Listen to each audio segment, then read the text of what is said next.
할렐루야. 감사합니다. 오늘 스가랴 15번째 시간 11장 오늘 공부하도록 하겠습니다. 11장은 좀 우리가 쭉 이제 이스라엘을 회복시키시고 축복해 주시겠다는 예언의 말씀이 이루어지다가 갑자기 좀 어둡고 암울한 이스라엘 역사가 있을 것이야 라는 예언이 나옵니다.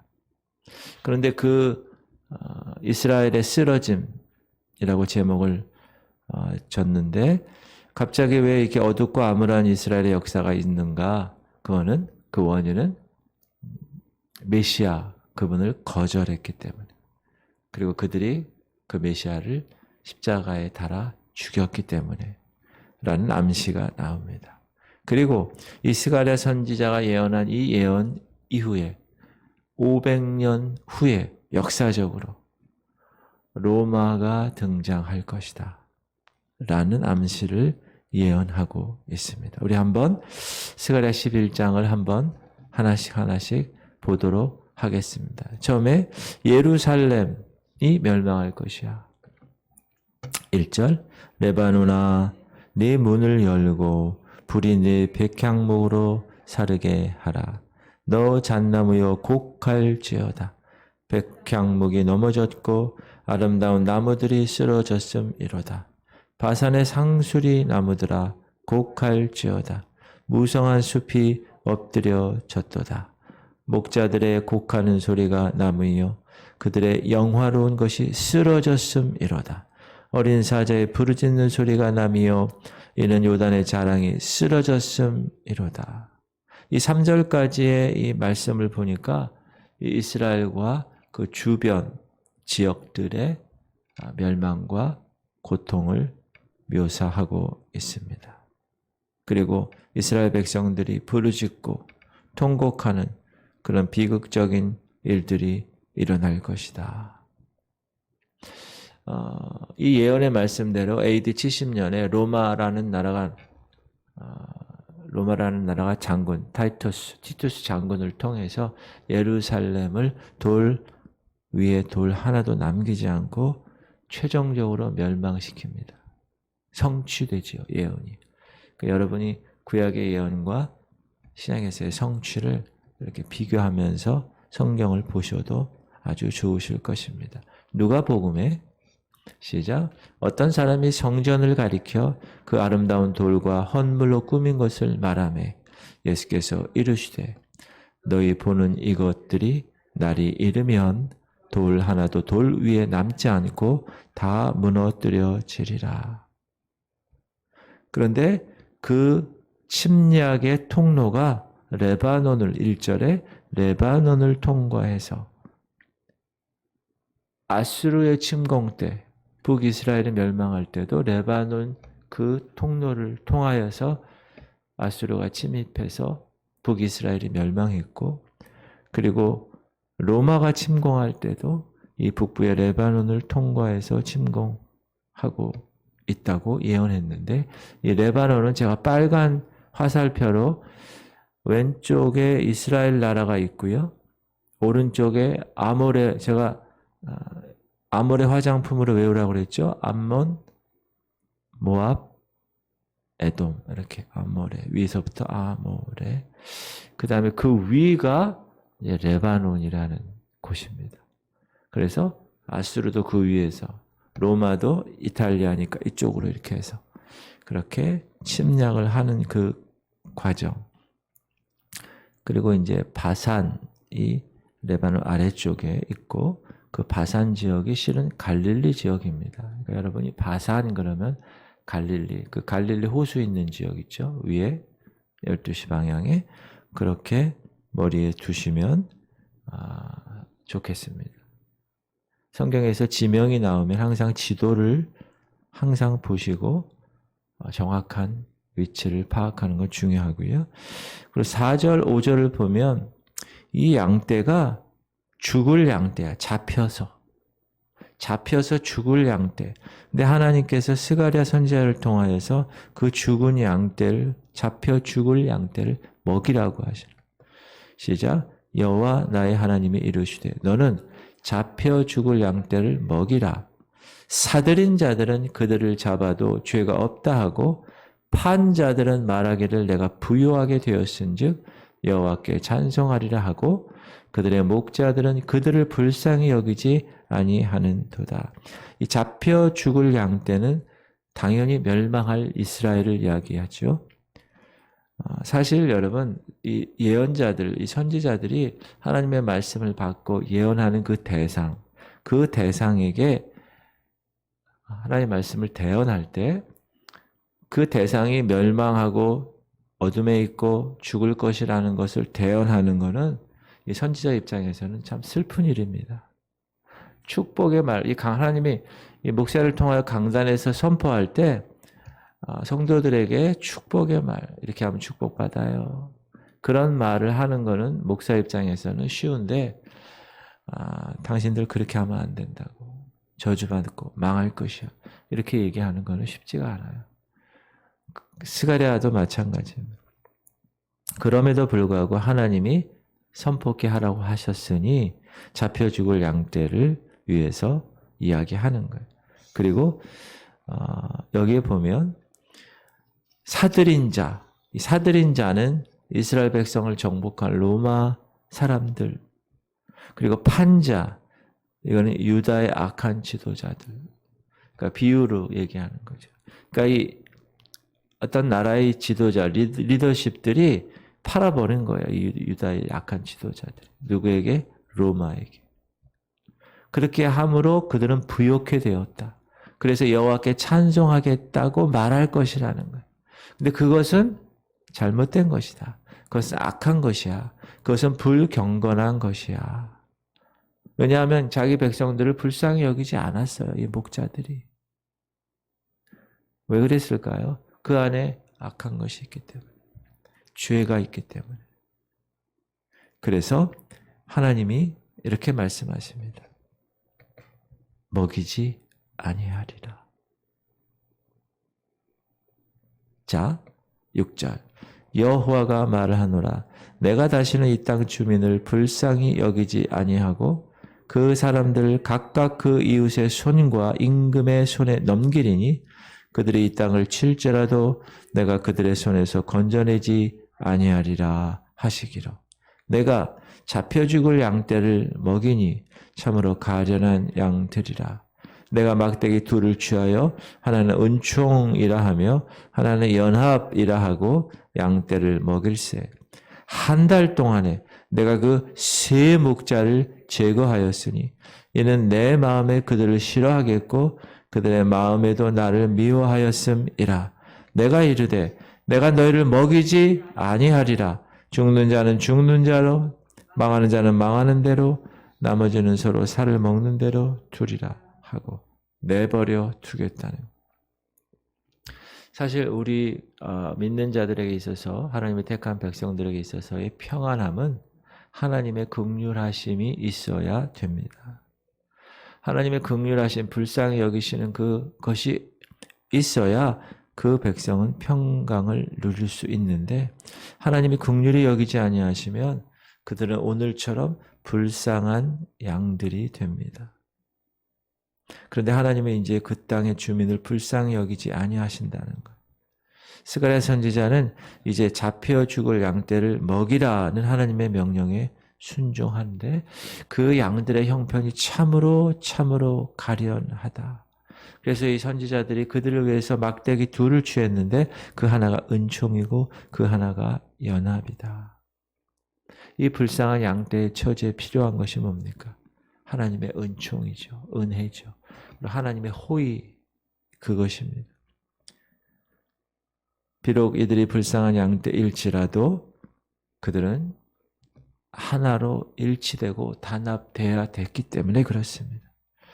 여기서 스가랴 선지자가 메시아를 예표하는 것으로 성경학자들은 봅니다. 한 달 만에 세 목자를 제거했는데 이 세 목자의 해석은 두 가지입니다. 첫 번째는 예수 그리스도 당시에 그 악한 이스라엘, 그리고 그 위에 레바논, 그리고 그 옆에 바산, 이 세 지역의 지도자들을 가리키는 곳으로 봅니다. 아까 바란 얘기했죠. 바산. 그리고 여기서 이제 한 달 동안, 8절에 한 달 동안에 내가 새 목자를 제거한다고 그랬는데, 이 한 달 동안을 성경에서 하루를 1년으로 봐서 30년으로 봐서 예수 그리스도의 공생의 기간 동안으로 봅니다. 그렇게 보는 학자가 있고요. 두 번째, 이 새 목자에 대한 해석은 당시 그 이스라엘, 그러니까 헤롯 대왕의 가문들이라고 이야기할 수 있습니다. 로마 시대 때 이 헤롯 대왕의 세 아들 중에서 이제 헤롯 대왕이 죽고 그 아들이 이 지역을 이렇게 분할해서 다스리는데 헤롯 안티바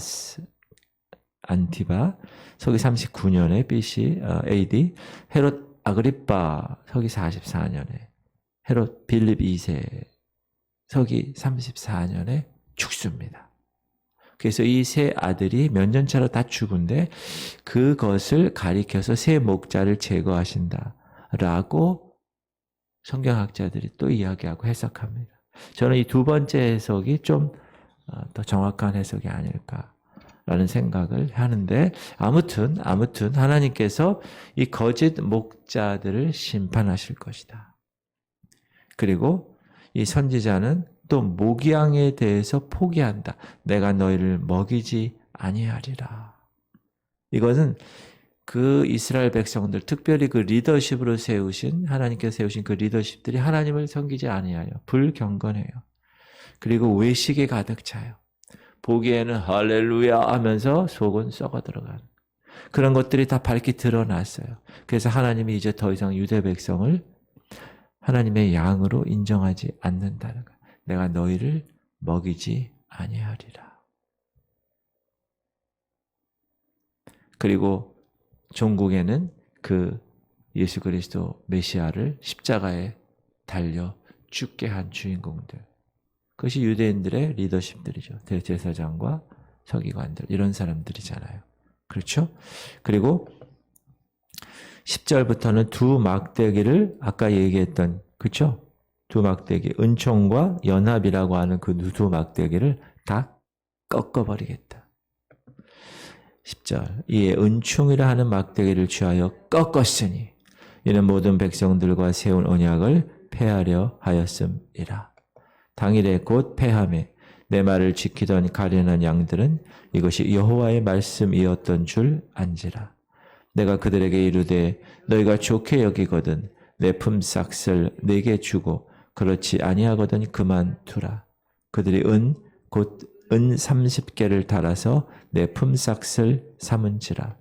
여호와께서 내게 이르시되 그들이 나를 헤아린 바 그 삭을 토기장이에게 던지라 하시기로 내가 곧 그 은 30개를 여호와의 전에서 토기장이에게 던지고 내가 또 연합이라고 하는 둘째 막대기를 꺾었으니 이는 유다와 이스라엘 형제의 의리를 끊으려 함이었느니라. 이 은총이라는 막대기를 꺾은 것은 하나님의 은총이 어떻게 됐다는 거예요? 거두어졌다는 거예요. 이제 더 이상 은총을 내리지 않는다는 거예요. 왜 그렇게 됐다고요? 하나님을 거절하고 그 언약을 파기했기 때문에 하나님께서도 그 언약을 폐하십니다. 히타를 틀으니까 좀 덥죠? 끌까요? 네, 좀 꺼주세요. 그리고 하나님께서 그 거절하는 그 이스라엘 백성들을 더 이상 이제 먹이지 아니하시고 완전히 폐하신다. 구약이 완전히 폐해지는 거예요. 예수님이 오신 그 순간부터. 그러나 하나님의 아들 그리스도 예수를 알았던 사람들이 있죠. 그들을 믿고 따랐던 사람들이 있습니다. 물론 수는 적지만. 선지자 스가랴가 오늘 은 30에 관한 말을 12절, 13절 이렇게 얘기하는데 이것은 어떻게 예언이 성취됐죠? 우리가 알고 있는 가룟 유다를 통하여서 성취가 됩니다. 가룟 유다는 예수를 판 대가로 은 30냥을 받죠. 그러나 다시 돌려주고 스스로 자기는 목매어서 죽습니다. 그것을 다시 받은 성전 관리인들은 그 돈을 성전에 둘 수가 없었죠. 핏값이니까. 그래서 토기장이 밭을 사서 나그네들을 위한 공동 묘지로 만들지요. 그 은 30냥으로. 그리고 그곳 이름을 아겔다마라고 하고 그 뜻은 핏값이라고 불렀습니다. 그게 마태복음에 나오는데 한번 읽어볼게요. 그때 예수를 판 유다가 그의 정죄의 됨을 보고 스스로 뉘우쳐 그 은 30을 대제사장들과 장로들에게 도로 갖다 주며 이르되 내가 무죄한 피를 팔고 죄를 범하였도다 하니 그들이 이르되 그것이 우리에게 무슨 상관이냐 네가 당하라 하거늘 유다가 은을 성소에 던져놓고 물러가서 스스로 목매어 죽은지라. 대제사장들이 그 은을 거두며 이르되 이것은 핏값이라. 성전고에 넣어둠이 옳지 않다 하고 의논한 후 이것으로 토기장의 밭을 사서 나그네 묘지를 삼았으니 그러면 오늘날까지 그 밭을 피밭이라 일컫느니라. 여러분 성경은 1.1획도 헛되지 않습니다. 벌써 이렇게 수백 년 전에 하나님께서 구체적인 것들을 다 말씀해 주셨습니다. 앞으로 2022년 11월을 살고 있는 우리에게도 앞으로 있을 얘기를 하나님이 요한계시록과 소예언서, 대예언서에서 일부분에서 분명하게 예언하고 있습니다. 우리가 그 공부를 하고 있고 준비를 하고 있는 우리는 그런 면에서 지혜로운 자이고 남은 자의 사명을 감당하는 사람들이라고 저는 확신합니다. 할렐루야. 여러분 제가 이 교회 와서 계속 강조하는 게 뭐예요? 이 교회는 신랑 되신 예수 그리스도 그분을 맞이하는 신부 교회. 여러분은 신부 성도, 알곡 성도. 그래서 우리가 어떻게 준비하고 맞이해야 될 것인가? 그거를 계속 강조했는데 자, 스가랴가 이제 연합이라는 두 번째 막대기를 자른다. 이건 유다와 이스라엘, 북이스라엘과 남유다의 형제애를 끊어겠다. 끊어진다. 그래서 이제 이스라엘은 서로 다투고 서로 오해하고 서로 미워하고 서로 갈등하고 서로 정죄하고 서로 분열하고 분리될 것이다. 이 막대기를 잘랐다는 것은 하나님께서 이제 징벌과 징계를 통하여서 그들을 다루실 것이다. 왜 그렇게 하신다고요? 하나님이 보내신 아들 예수 그리스도를 거절하고 십자가에 못 박았기 때문에 그렇다는 것. 그리고 15절부터 한 어리석은 목자가 나옵니다. 한 어리석은 목자. 15절 여호와께서 내게 이르시되 너는 또 어리석은 목자의 기구들을 빼앗을지니라.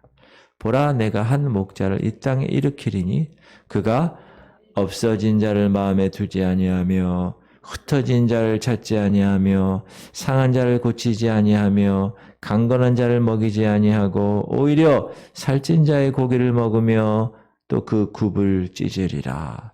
화 있을진저 양떼를 버린 못된 목자여 칼이 그의 팔과 오른쪽 눈에 내리리니 그의 팔이 아주 마르고 그의 오른쪽 눈이 아주 멀어버릴 것이라 하시니라.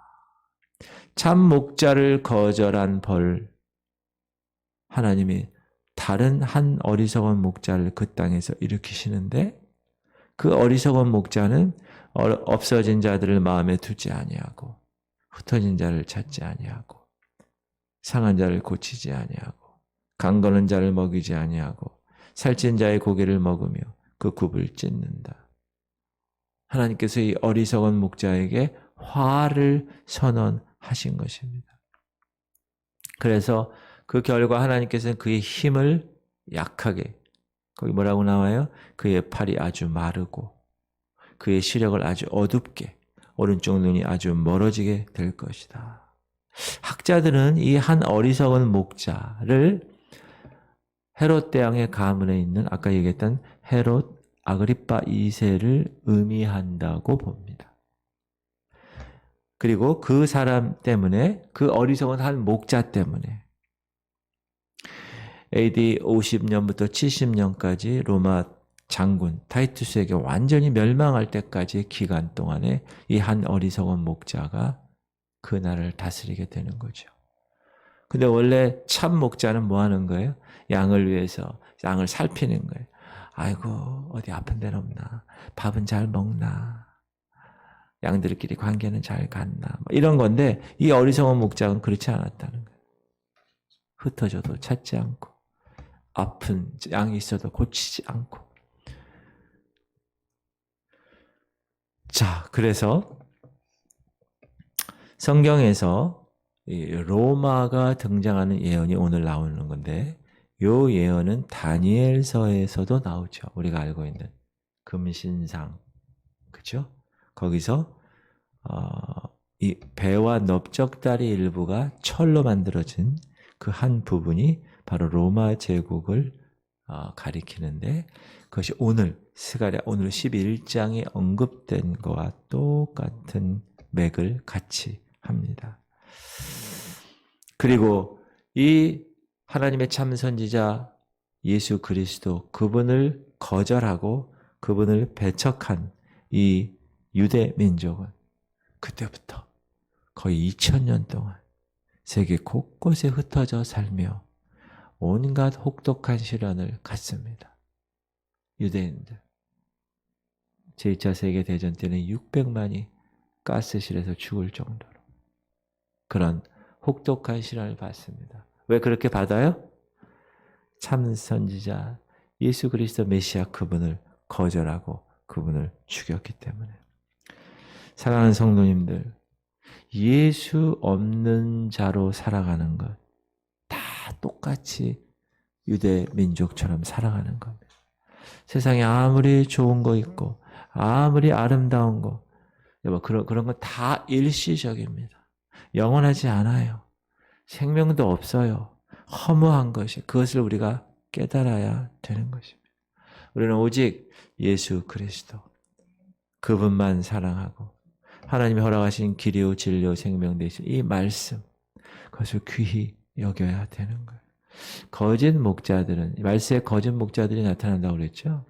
요즘 이단들이요. 제가 저희 아버님 댁을 다 갔는데 그 식당에 책이 아주 비싸게 생긴 책이 이렇게 있어요.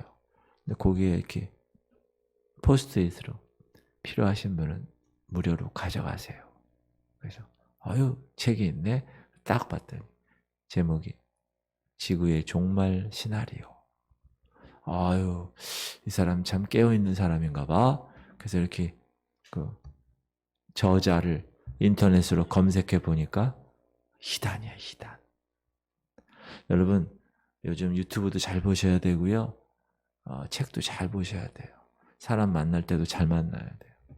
이 양의 탈을 쓴 늑대들, 거짓 선지자들이 얼마나 많은지 몰라요. 말세에는 더 많아요. 그러므로 참 목자 예수를 따르는 일이 가장 중요하다. 우리는 참 목자를 따르는 이 참 교회, 그리고 이 모습을 계속해서 주님 오시는 날까지 간직해야 되는데, 첫째로 참 교회의 모습은 참된 경건을 지키는 거고, 둘째로 사랑하는 거예요. 그 두 가지를 우리가 공동체 내에서 해내야 되는 겁니다. 할렐루야.